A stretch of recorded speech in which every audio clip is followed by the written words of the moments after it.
we will introduce the webinar presenter, and we will get into the webinar. So we have people from all over the world. So I want to welcome everyone. Good morning or good afternoon or good evening, wherever you are.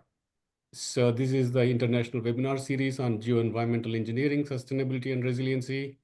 I am Krishna Reddy from University of Illinois, Chicago. I'm the organizer of this webinar series. So we have this as a weekly webinar series, and to talk about the topics related to geotechnical and geoenvironmental engineering, sustainability, and resiliency. So the purpose of this webinars is to recognize emerging challenges, explore innovative solutions, and most importantly, foster collaborations.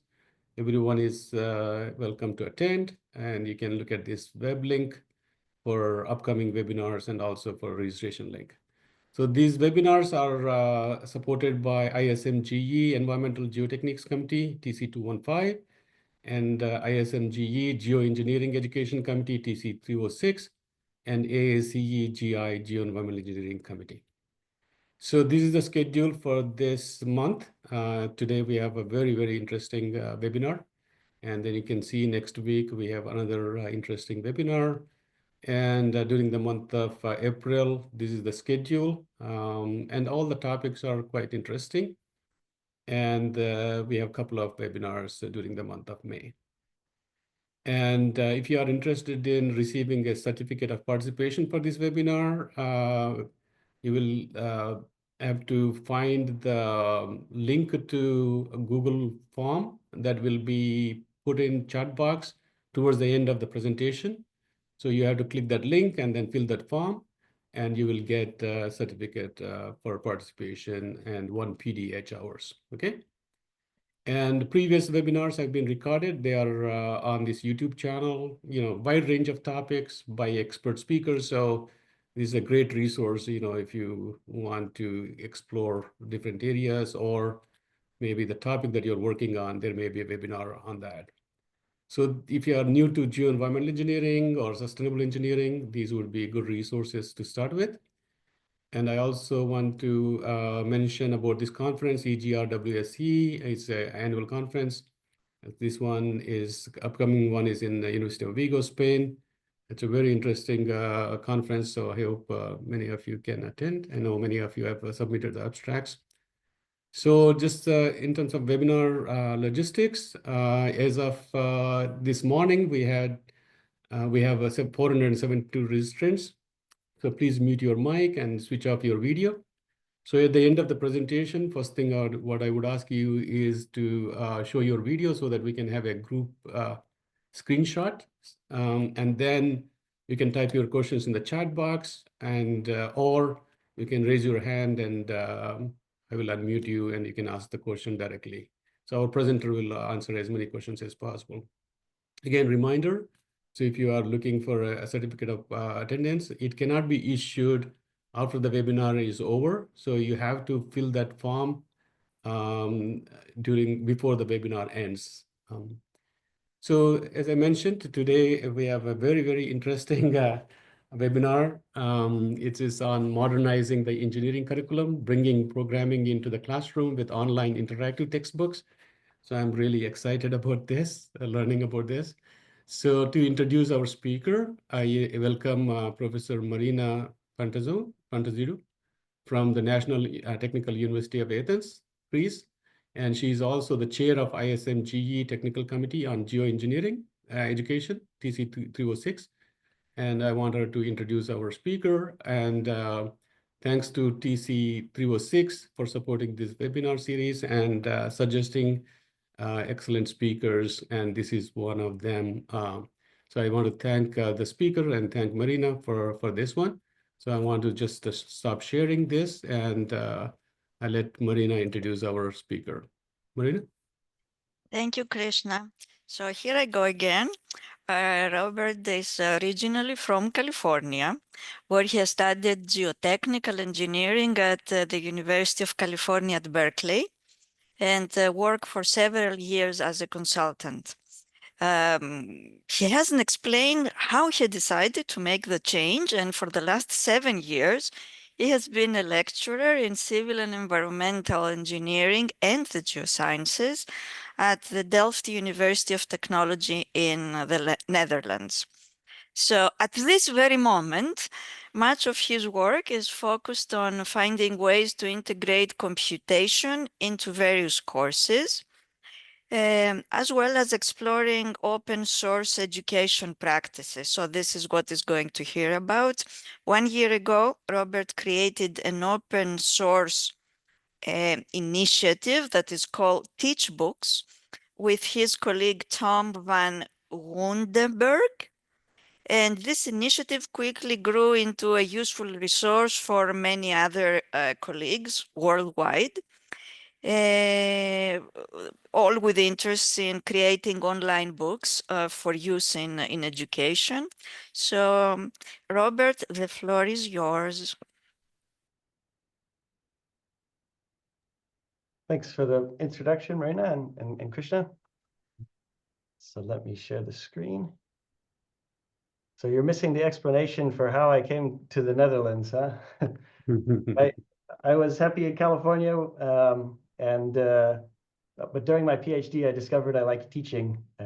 I studied probability and embankment levee analysis, vegetation effects, and then there happened to be a position related to teaching probability and flood protection here in the Netherlands, so I took it and we made the jump. So then I've been teaching ever since, and I've enjoyed it quite a lot.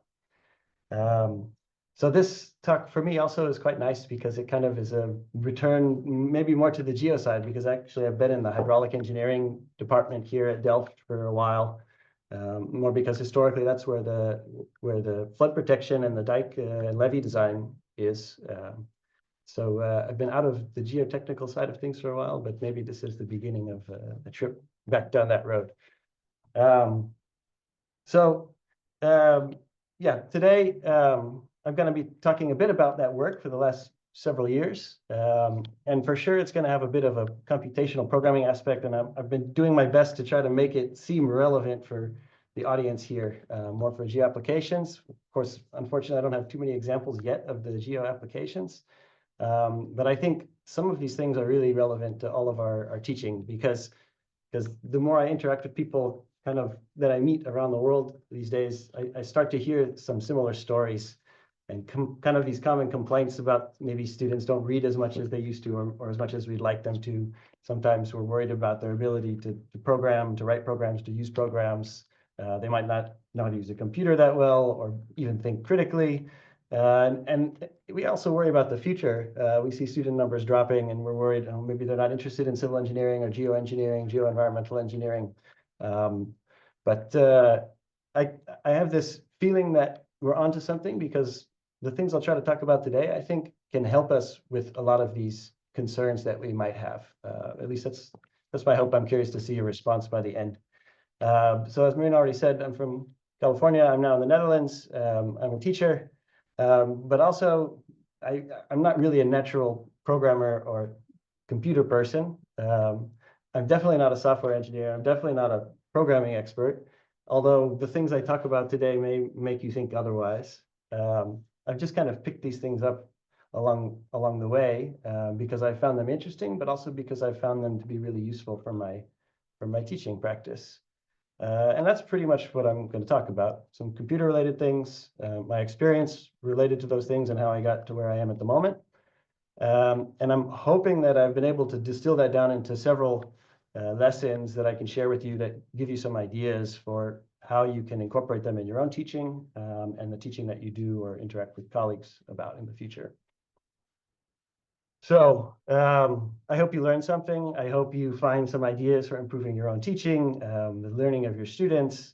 I think especially related to open educational resources, you're maybe motivated and find a way to actually share the things that you do with each other in this setting, but also maybe perhaps outside.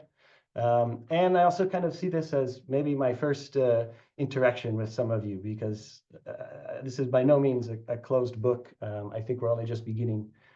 And who knows, maybe some of you will even make your book after this session. You'll find out that it's easier than you think. So I think the other thing is that I don't expect you to understand everything in this presentation. And I hope that it gives you some ideas that you can focus on for quite a long time in the future, actually. So please keep that in mind, especially if you're feeling a bit overwhelmed about things.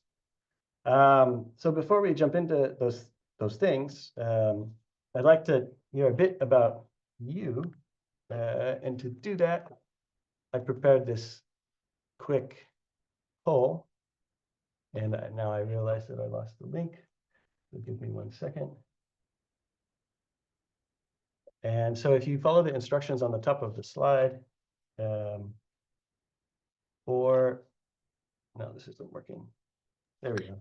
We In the see, chat, yeah. we don't, do we see instructions on the chat box? I put the link in the chat box, and now this is where it was going wrong earlier. I believe the session has started. Yeah, if you click the link in the chat, I think it will go to the poll. And give me 1 second. There we go. Okay, I think it will come through in a second.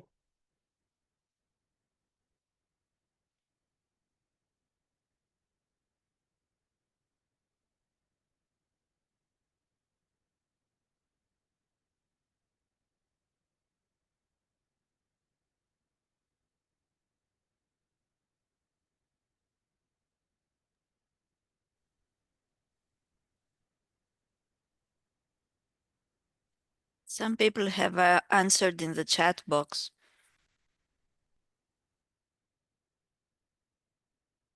Yeah, no, for some reason it's not showing in the PowerPoint. I'm not sure why. I have it working on the web browser, which I can share that also. So give me just 1 moment.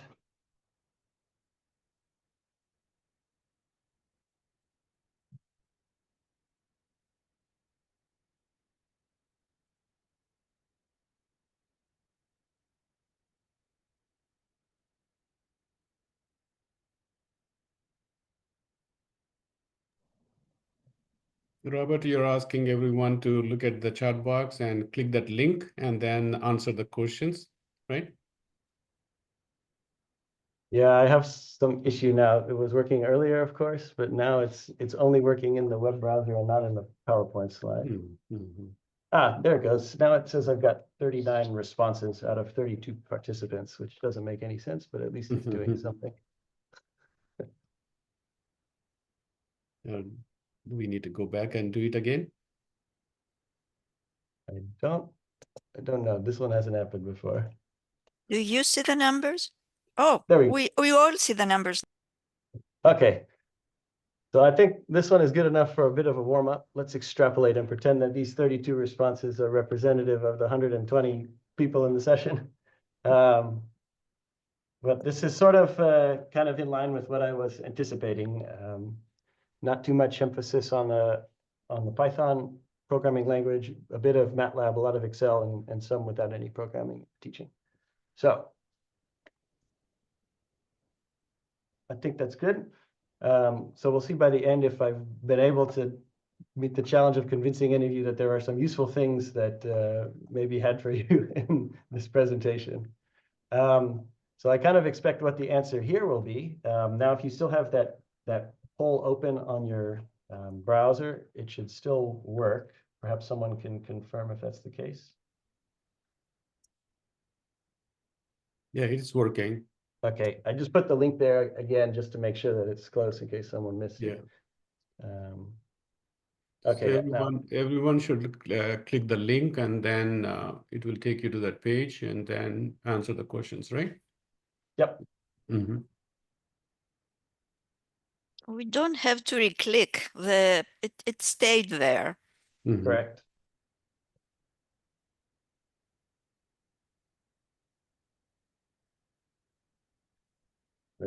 Looks like 60 people logged into the poll, and majority have answered.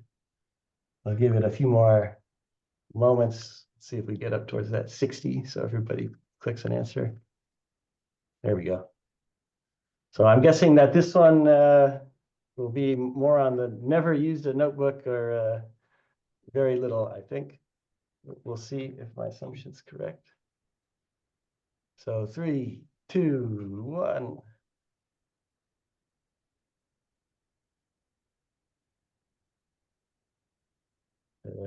Thinking.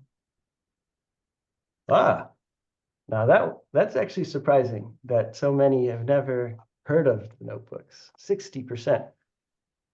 Oh boy. So I'm definitely going to overwhelm a lot of you with all of these terms. So I really want to know at the end if you find anything interesting here. But don't despair. I think it'll work out just fine. But at least a few people, 1 or 2, use them regularly. So maybe I'm also interested to hear what you think as well. So to try to make this a bit more understandable throughout this presentation, I've kind of peppered in these little tools pages just to maybe give a very simple overview of what these foreign things are that I'm going to talk about, foreign things to many of you. And so basically what a Jupyter Notebook is, it's a file format. You can think of it like, maybe an alternative to a Word document. And it's something where, in particular, if a Word document could actually let you write code and execute code and see what the output of a figure is, see what the result of analysis is, it's a way to do that. And what it really was designed for and what it's really useful for is as a way to kind of support this exploratory computing aspect, right?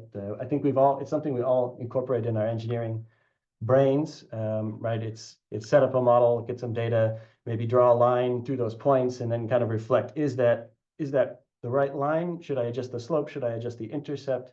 How can I improve this? And then, move on with my analysis and my design. And so it turns out actually that it's also really an exceptional platform for teaching because you can introduce concepts, you can have students explore things, you can have them play with knobs and things like that. And so it's really quite useful.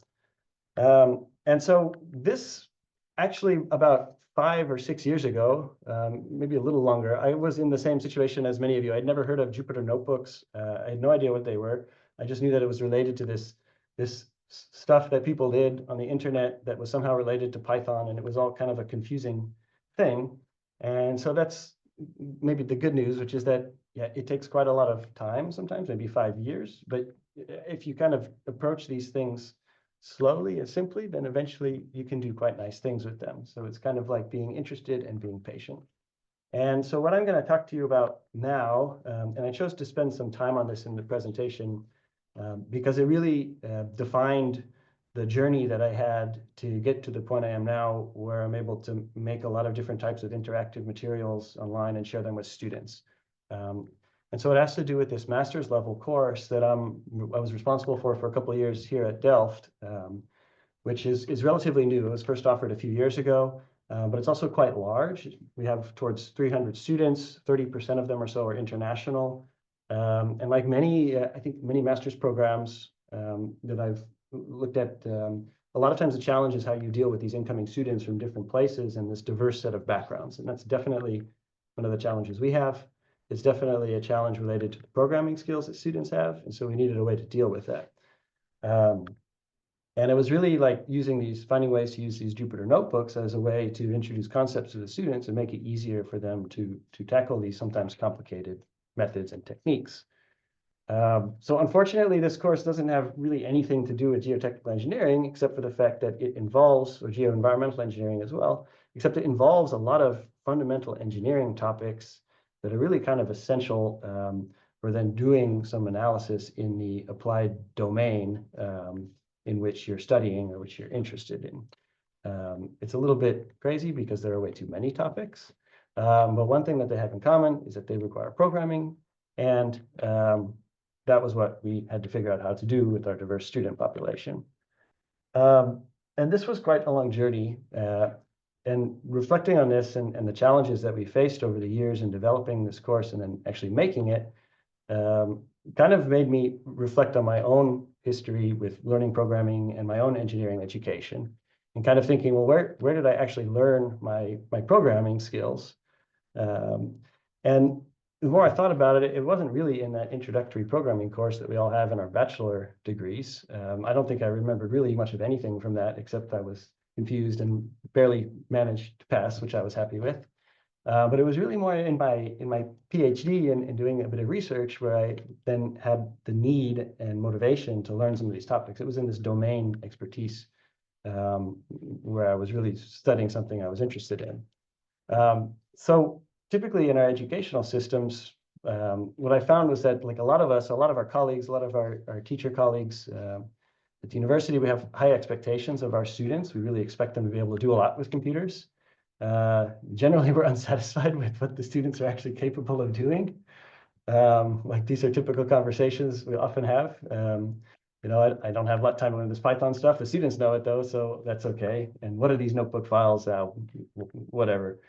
And so the other issue there is that, you know, these programming topics we rarely taught after this introductory bachelor course. So we expect our students to learn everything at the beginning, and then we find out later that sometimes they're having issues using a computer. So these were all things that we needed to address. And also it took a bit of realization that we as the teachers are part of the problem because we're not really addressing this for our students in the right way. So quickly then I'll just kind of show you the result because it provides the context for all of the other stuff that I'm going to talk about later in the presentation. Because what we ended up doing was that we had to think about, you know, how can we change, you know, and improve on what the students already have covered in their bachelor course. We need to add new topics, but also not dump a whole lot of information on them at once and then expect them to accumulate all of that and then, you know, not spend any time revisiting it. So we tried to find a way to keep topics simple, to use them, to really reinforce them, and kind of help them grow along the process of this 16-week course. So there were a few ways we did that, and then the online textbook, which is what I'll talk about, is one of the key ways to do it, along with those Jupyter notebooks. So just to give you an idea for how we use these tools that I'll be talking about, this is what our typical week looks like in class. We start with a lecture, and then we let the students use that book kind of on their own time. They start to study the material, and it all builds towards these in-class workshops that happen in the middle and the end of the week. So they're learning material, they're interacting with this online textbook. We use one of these notebooks to have them really engage and interact with the programming and the topic of interest for that week. We kind of string those programming assignments in along the way to make sure that they're able to pick up those skills piece by piece. And then we do some kind of more newer tools that we hope will be useful for them later in their career to apply the knowledge in the assignment. So everything builds towards the Friday of this week. So just to give you an idea, so now here's an example of what a notebook looks like for those of you that have never seen it. These are just screenshots from the way it looks in the browser. You can see that we kind of create some rich content here. There's headings, there's text, there's code formatting. We can have a task here that, you know, we use to highlight what the student has to do, and then we can illustrate with the code where they're supposed to fill something in and how they're supposed to actually interact with the material. And then we try to do things simply, like this in particular is from a signal processing assignment. Hopefully everybody can remember a little bit about the fact that we have to identify frequencies. But one of the ways actually we tried to integrate this programming was to, you know, first say, well, it's difficult to interact with the Python code and making a figure and manipulating a plot and learn all of this signal processing and frequency analysis at the same time. The first thing we did, which you see in this figure, is just show them how to interact with the plot and how to manipulate it to identify what the values might be. And then later on in the week, then they actually have to combine that with the knowledge of frequency analysis so that they then kind of get the learning goal of the week under their belts. So that's how the notebooks work. And then the reason actually that we then decided to move towards this online book type platform was because once we started using these materials, these Jupyter notebooks, which involve a lot of different file types, like here you can see that there's PDFs, there's links to a YouTube video where we have lectures, there are quizzes in our learning management system and our learning platform. But you can also see on the left here that there's many weeks, they're all organized kind of differently, they have different content.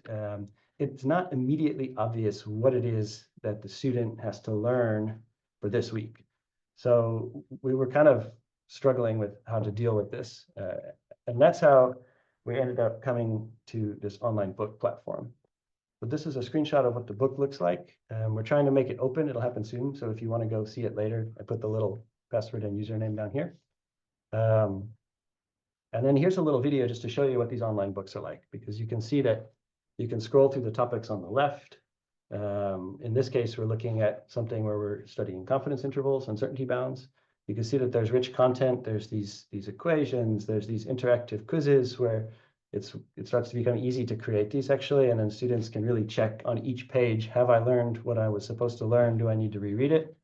And then one of the things that we're really proud of getting set up was this interactive Python feature, where in the book, in a browser, we're actually able to let the students fire up a Python environment so they can actually do programming in real time in their browser. And this really involves zero installation whatsoever. You could open this link and use it on your computer right now and just click that button and it will work. And then what you can see is, like for this case, the student has changed the confidence interval and you immediately see that uncertainty band gets wider. So it's how we start to build in this interactive experience so that the student can then start to explore what these concepts mean. And it works just like any other sort of Python interpreter would. If you type something silly, you get an error. So that, in a nutshell, is the interactive book. We have plenty of examples that we can show with you later. But I think this is the best evidence I have at the moment for illustrating how the students use it and why we think they are such an exceptional tool to incorporate into our teaching practice. So what you see on the top is, well, these vertical axes are basically a rough scale for how much usage these books get. What you see here is the second quarter, so it's 8 weeks of lecture. You can see that by these you know, kind of weekly peaks here over the quarter. You see that there's a holiday break. What you also see is that students start using the book a little bit before the Monday when they come back for the last 2 weeks, and they say, oh yeah, we have to study something. And there's a big build up to the exam, right? So you really see how the students interact with this book quite a lot during the quarter. So the statement that the students don't read is definitely not true. They are reading. You see that then they have to study for another exam if they fail the Q1 exam.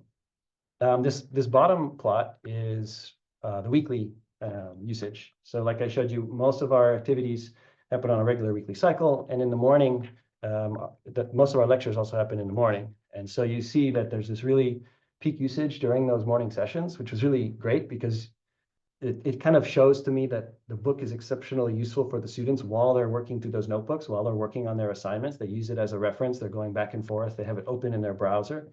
But what's also nice is that they keep studying it through the afternoon. So this was great. This is why we started to put a lot of effort into this, because we found it useful. We asked students a lot of questions. Here's an example. We just kind of asked them how they perceived the book, what they found was good. And the short version is basically that they definitely like the interactivity.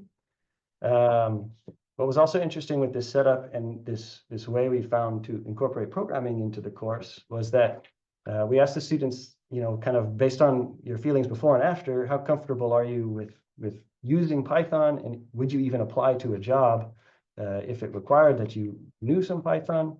And well, the little animation didn't show up, but I think it said there, whatever. Well, they felt more comfortable, so we think it works. Sorry, my computer's going slow, so I think I need to be patient when I click the arrow. What's also interesting is that our colleagues then start to hear about the book and they also really like it. So what was funny was that students would then go to other courses and they would say, hey, how come you don't have a book like the Mute book? And then our colleagues would come to us and say, why are my students asking you about this? What is this thing? They also want to reuse the content and things like that, but there's of course a lot of tools. So this made us start thinking, how can we make it easier for colleagues also to be able to create such a book and create such a tool for themselves? So kind of just to recap this bit of the presentation, and I think that for many of you, you're not really teaching in a situation with topics that are related to Mute. And I'm not trying to claim that Mute is the best setup or the perfect situation for all engineering educational settings. But I do have this feeling that what we've started to do in Mute is definitely useful. And I think that it will more and more start to be the norm for what our educational systems look like. I mean, I think everybody is aware of the fact that students, I think these days, much more prefer to use a computer and their phones than any sort of paper textbook or paper assignments. And this for sure is one way that we can accommodate that and kind of meet them on their own terms in terms of the way we teach them. So I think those. Robert, if I may interrupt, could you please remind us what the acronym MUDE mean? Oh, that's a good question. I might have skipped over that. It means, well, in short, it's our course with engineering fundamentals, and it stands for Modeling, Uncertainty, and Data for Engineers. So it's a bunch of topics. So this is the course. So we really think this is going to be great for us for the future for focusing on these, well, improving our education. I wonder even if it might be able to play a role, like if students can see this book that becomes very visible and interesting, then it might help us with things like student numbers. But definitely one of the challenges is that it is not easy to just go and learn all of these softwares and platforms and tools that are required to make such a book. So I'll show you a solution for that later. Well, because I just kind of wanted to illustrate, don't worry about the words too much, but this is just a quick list of all of the things that I kind of picked up here and there along the way over the last 5 years in the process of doing this MUDE course, working with Jupyter Notebooks and working with these books. So there's a lot of things, and based on the polls that happened earlier, I'm thinking that most of you have no idea what most of these words are. But my point here is that it is possible to pick them up slowly over time. But certainly, I recognize that it is definitely more difficult than just simply installing MATLAB and sending students some M files to work with some analysis for your assignment. So that's my pitch for now after introducing MUDE. I guess the main thing now is why did I do that? Why did I want to share MUDE with you? Because in my opinion, I think everybody should start thinking that these Jupyter notebooks are extremely useful tool for teaching our engineers, especially when we require them to do some sort of computations. Part of it is hopefully with that quick example, you saw how you can create this narrative content. You can provide it in a very structured way. You can also use it in a very exploratory way. But of course, it is challenging to actually use it in your classroom, and you have to learn a lot as a teacher. So it's definitely a challenge. There's a lot of stuff available online. I can also provide more after if anybody's particularly interesting. But the rest of this talk, I don't really want to focus on the notebooks and the computation itself. I kind of want to focus on a few other things that I kind of sort of got exposed to and started engaging with along the way. And that I think is also quite interesting for the participants here. So 3 things, I'll try to go through them in the amount of time I have left. It's basically online books. How can we share stuff with each other more effectively? And maybe an idea that this GitHub thing, which might sound unfamiliar, it might be a great way to also support something that's also very important with this, which is doing things together as a team, because not any one person needs to understand all of this stuff by themselves in order to use it in their teaching. So here's another one of these tool things.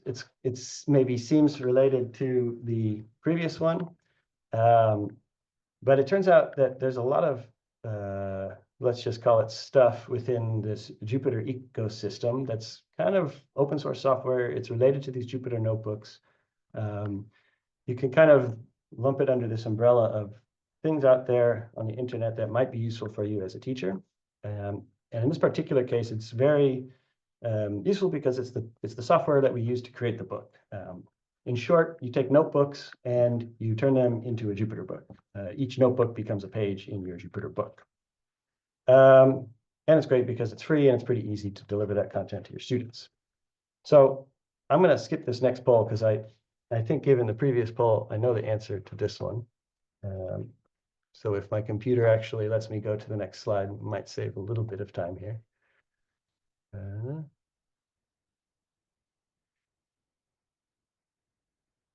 It's calculating results, but there aren't any. Can I jump ahead?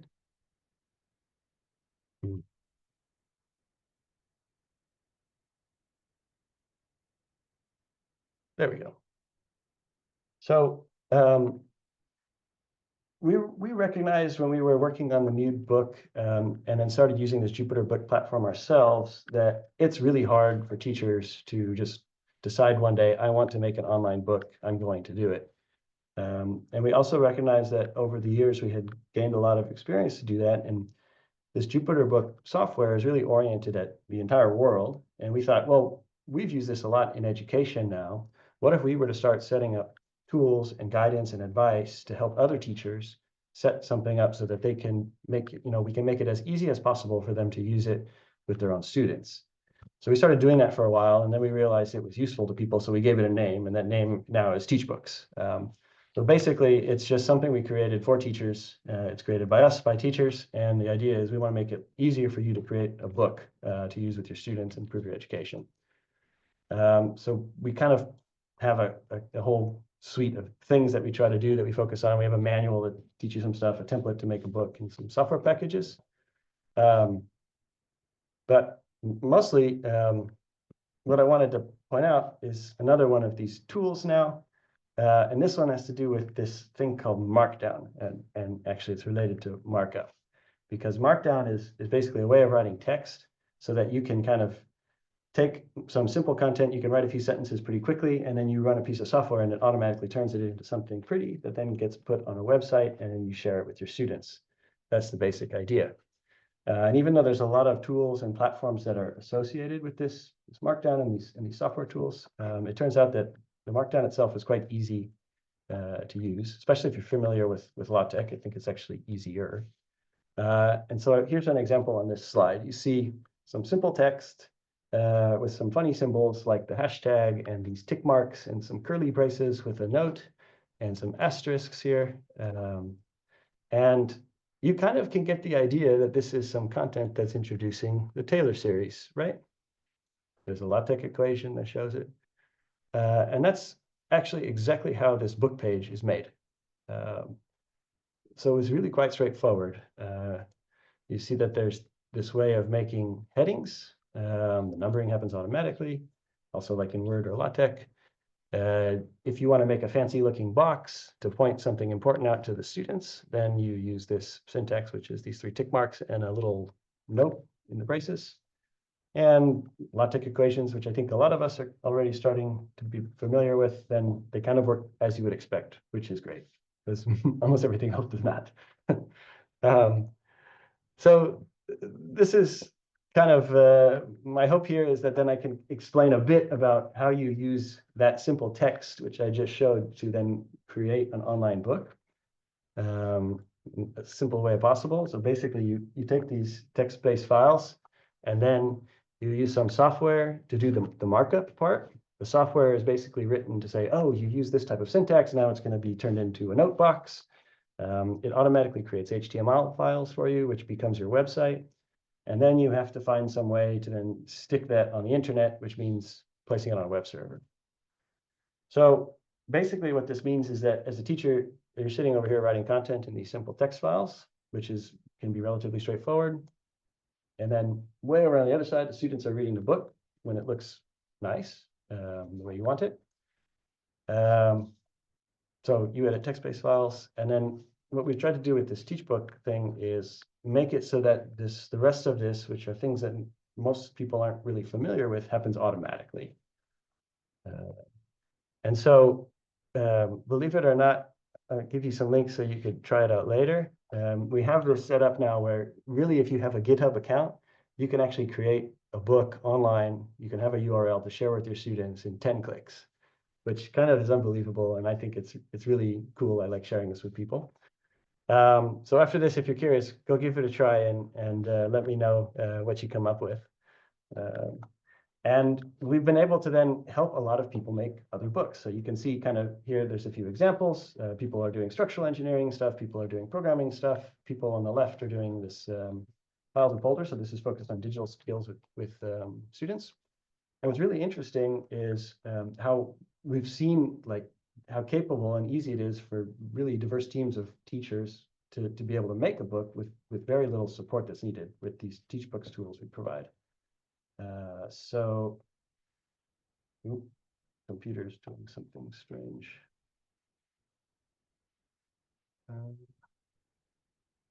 I think I clicked a link on accident. Sorry, hang on a second. There we go. So this book, actually, it's a whole book. It's offered to our students as kind of a MOOC, but not really a MOOC because you don't have to enroll. It's just an openly available website. This entire book was created by someone who was not an engineer. She's had no programming experience whatsoever. And I set her up with a teaching assistant who was one of our mute students, a master's student. And with just a few hours of his time, he was able to help get the template set up and maybe, she wanted it to look this way or that way. And then she was able to edit the content herself just by working on these text files. So to me, this is a great example. It illustrates how, if you've got even a small but the right group of people together, you can actually do quite a lot to use these types of tools in your education. So why should you care about this? Like I said, it can be surprisingly easy to do. You can make the website in 10 clicks, and then you can edit the contents as long as you're willing to learn a little bit and edit these text-based files. You pick those syntax things up quite quickly. But then the other thing is that it also then started to provide us with a really close connection with the whole suite of these other open source tools that also start to become very useful for engineering education. So like, hopefully you already got a sense for, these books are very closely related to the Jupyter notebooks, which we were using in our course. But we also had, as part of that course, we were teaching the students a bit about Git and version control at GitHub, and it turns out this Jupyter book is also quite related and well aligned with those tools as well. So if you want to try the 10 clicks, there's some links so you can try it later. It's the TeachBooks template. But for now, I'm going to go on to my second of three, let's say, sort of revelations that I had while going through this educational thing, and it has to do with open educational resources. So what is it? Well, it's basically take your teaching material and put it online and share it with people, but do it in a way that makes it very clear how people can use it and where it came from, what your name is. And I think the ideal is that it's really, it enables you to help other teachers improve their teaching. It enables you to get material from other people and improve your own teaching. And I think it really sets us up as a community to work on and improve the teaching materials that we have available for everybody. So you often see things like this out on the internet. And I have a little bit of a funny story with it, I guess, because we started realizing, we make material ourselves. We could start to use the material from others and maybe ourselves. So there's always these claims of being able to reuse things, redistribute things, remix them, and that sort of thing. And I think I'm going to skip this poll as well in the interest of time because I'm a bit behind. And so I kind of embarked on this journey to think, okay, I'm going to get ready to teach something. Let me go see what's available on these nice educational resources that my university provides. So we have a nice website. It says, hey, you can look for stuff here. It even gives a lot of links for open textbooks that you can find. So I thought, well, as a geotechnical engineer, let's go to some of these websites. There are many of them. They look like this. And the idea is that you can then use the search feature to find something. They all look kind of different. They all have similar types of goals, right? Help find, store, share educational materials.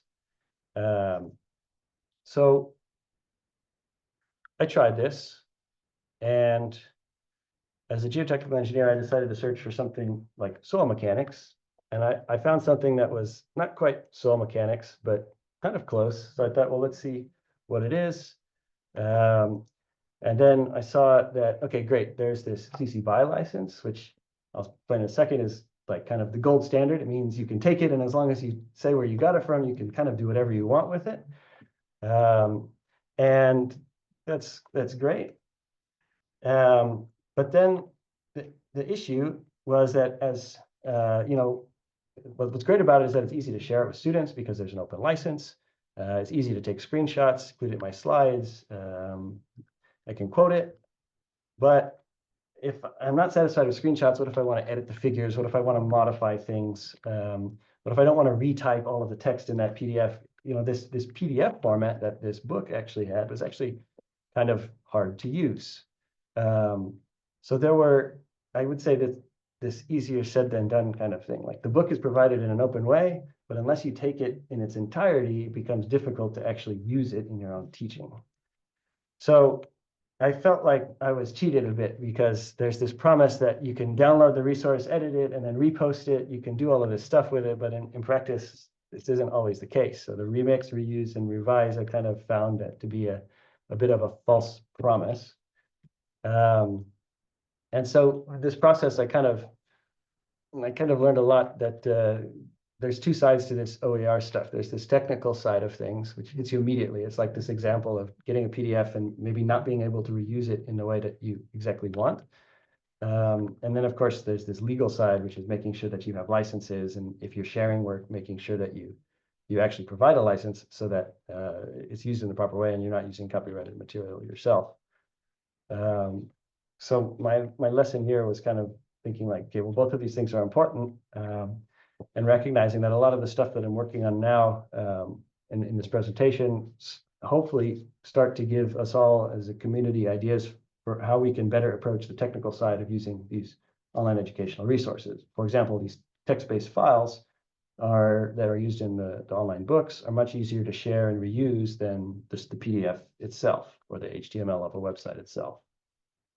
And then, of course, the copyright thing is important, but I don't need to talk about this right now, except I just wanted to point out that this will be provided later, and that if you're totally confused about the licenses and things like that, which I was about 3 years ago, then I think this little red box would be my recommendation to say, start here, and if you go for this, then your life becomes easier in the future, and your colleagues will appreciate you for it.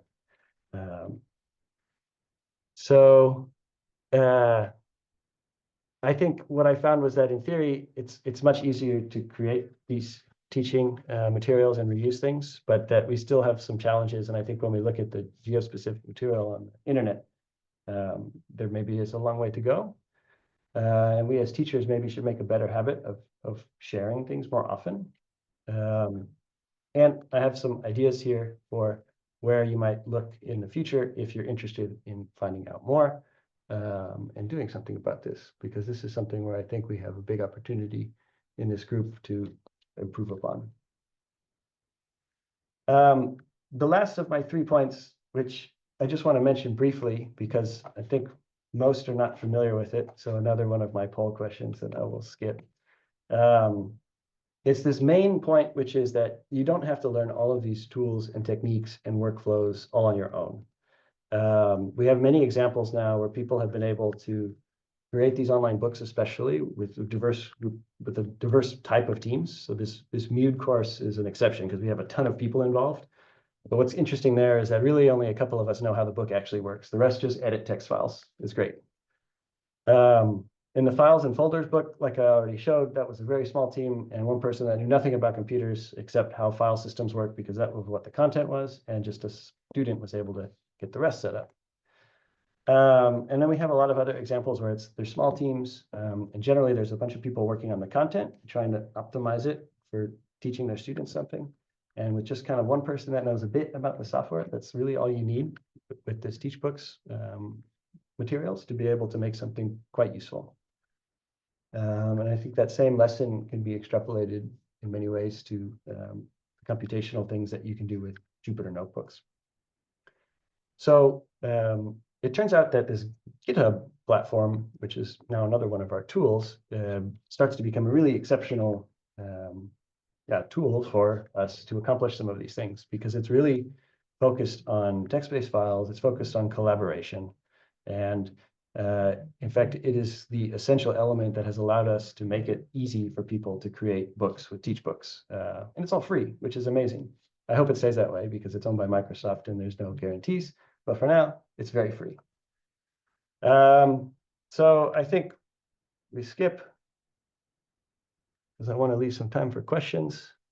I think my main takeaway with the teamwork and the GitHub as a tool and a mechanism for teamwork is that if you hear about Git or GitHub, just don't be afraid of it next time you hear it, because it's not something big and scary. It's actually quite useful.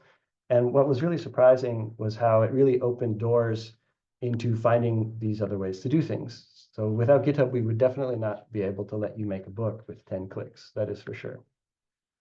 But of course, it comes with the downside, which is that you have to learn a lot more stuff. So we have some materials for that. I'm going to try to make a few more of them in the future, but that's kind of my little takeaway there.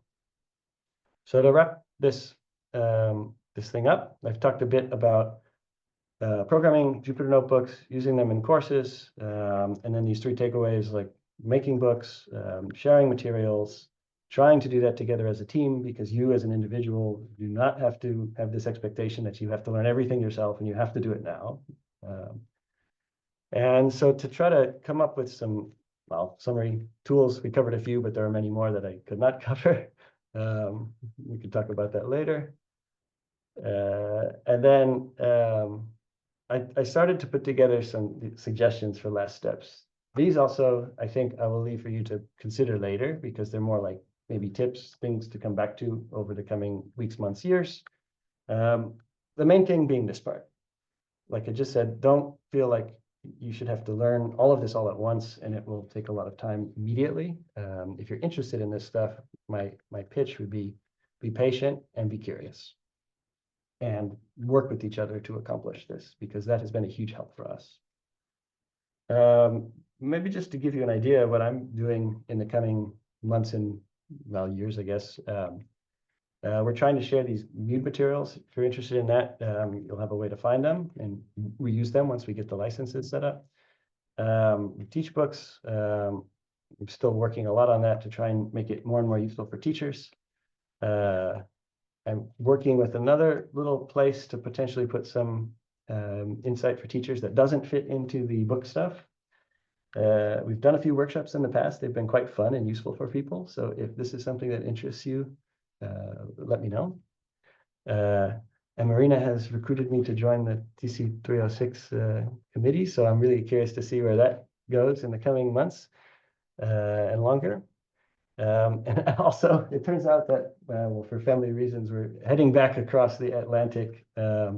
So I don't know where I will be next fall, but well, you'll probably have a way to find me, so don't worry about that. So this is my final slide. Like I said, think of things one step at a time. I'm going to try to provide, well, I'm going to provide these slides later, and I have a few geo examples that I have that I just couldn't find a way to cram into this presentation, so I'll share them with the materials afterwards. And if you're really interested in getting your hands dirty, you can kind of use them as a way to experiment. I'll create it up as a sandbox, and we can see what happens there. So with that, I think we got a few minutes for questions. I didn't do too bad.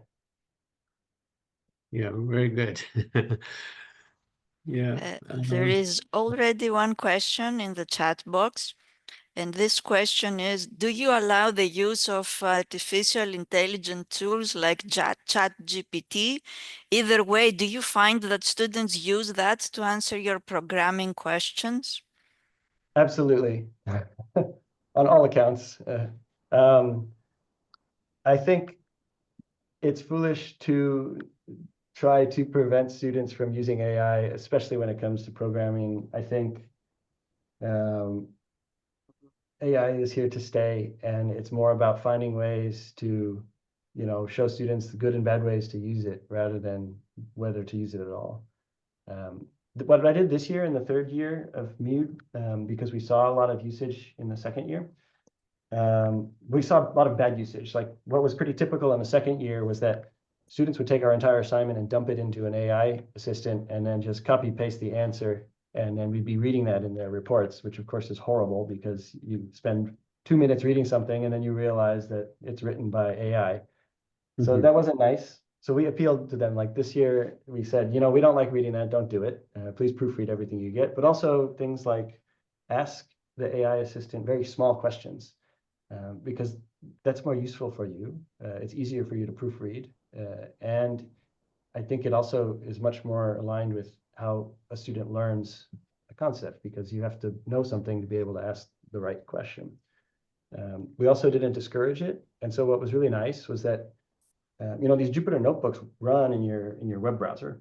So what's very common in class is that we're walking around with many students, and students are constantly flipping tabs between the browser tab with the Jupyter notebook where they're writing their code, reading the assignment.